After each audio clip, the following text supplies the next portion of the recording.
बिहार का 63% OBC vote किधर जाएगा ये फिलहाल पता नहीं, पर बीजेपी ने बिहार में मिशन 63-40 पर काम करना शुरू कर दिया है। उधर बिहार विधान परिषद चुनाव के लिए भी बीजेपी ने 3 उम्मीदवारों के नामों की घोषणा कर दी है।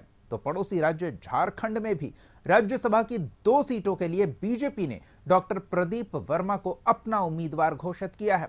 इन सब पर बात होगी, लेकिन पहले बात बीजेपी के मिशन 63-40 की। अमित शाह ने पटना के पालीगंज में भ्रष्टाचार और ओबीसी के अपमान को लेकर कांग्रेस और लालू यादव पर करारा हमला बोला। कहा कि गरीबों की भूमि हथियाने वाले जेल भेजे जाएंगे। पीएम मोदी के बाद अब अमित शाह बिहार के 63% ओबीसी वोट बैंक को लुभाने की कोशिश कर रहे हैं और इस कोशिश में निशाने पर आरजेडी है। देखिए अमित शाह का आक्रामक तेवर। लालू चालीसा बिहार में बहुत चर्चित रहा। चालीसा में लालू यादव का गुणगान था। लोकसभा चुनाव को लेकर बीजेपी बिहार चालीसा पर काम कर रही है।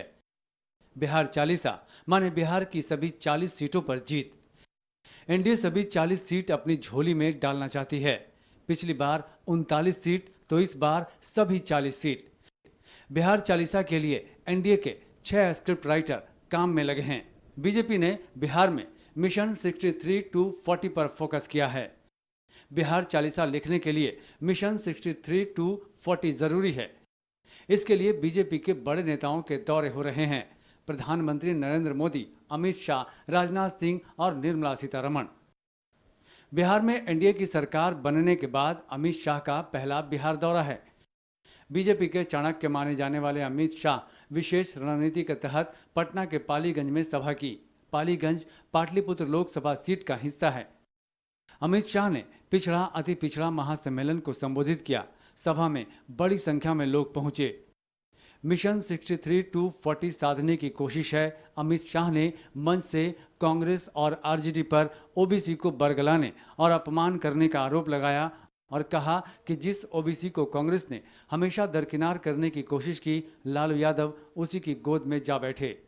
और लालू जी जिनकी गोदी में बैठे हैं, वो कांग्रेस पार्टी ने हमेशा पिछड़ा अति पिछड़ा का अपमान करने का काम किया। मित्रों, कांग्रेस पार्टी की सरकार थी। सालों तक काका साहेब कालेलकर कमीशन की रिपोर्ट को वो दबा कर बैठे। अमित शाह ने कहा कि लालू यादव ने पिछड़ा अति पिछड़ा का कभी भला नहीं किया, बल्कि गरीबों की भूमि को हथियाने का काम किया है। लालू जी का एकमात्र लक्ष्य है इनके बेटे को मुख्यमंत्री बनाना। मुझे बताओ, जो आप अपने बेटे बेटियों को प्रधानमंत्री मुख्यमंत्री बनाना चाहते हो, वो आपके बेटे बेटियों का भला कर सकते हैं क्या? जोर से बोलिए, कर सकते हैं क्या? पिछड़ा वर्ग का, अति पिछड़ा वर्ग का, दलित का, गरीब का अगर कोई भला कर सकता है तो केवल और केवल नरेंद्र मोदी जी और भारतीय जनता पार्टी का। अमित शाह ने आरजेडी और लालू यादव को चेताया और कहा कि बिहार में अब डबल इंजन की सरकार है। भूमाफिया को उल्टा लटकाकर सीधा किया जाएगा। साथ ही एक कमेटी का गठन किया जाएगा। जिन जिन लोगों ने गरीबों की भूमि कब्जाई है उसको जेल भेजा जाएगा। अगर मैं आज इस मंच से लालू प्रसाद जी की पार्टी को चेताने आया हूं, बिहार में फिर से डबल इंजन की सरकार बन गई है। भूमाफियाओं को उल्टा लटका कर सीधा करने का काम ये भारतीय जनता पार्टी की सरकार करेगी। हमारी सरकार बनने के बाद हमारी डबल इंजन सरकार एक कमेटी गठन करेगी। जिन्होंने गरीबों की भूमि कब्जाई है, इसके लिए एक कमेटी कठोर कार्यवाही करेगी। इससे एक स्पष्ट हो गया कि बिहार में बीजेपी की सरकार आने वाली नहीं है। सरकार तो देश में है ही उनकी बीजेपी की, और सत्ता के गुरूर में वो कुछ भी अनाप शनाप बोलते रहते हैं, जबकि गृह मंत्री हैं, बहुत महत्वपूर्ण विभाग में हैं। अमित शाह ने लालू यादव और कांग्रेस के भ्रष्टाचार को भी गिनाया। और कहा कि 10 वर्षों में मोदी सरकार पर 25 पैसे का भी घोटाले का आरोप नहीं लगा।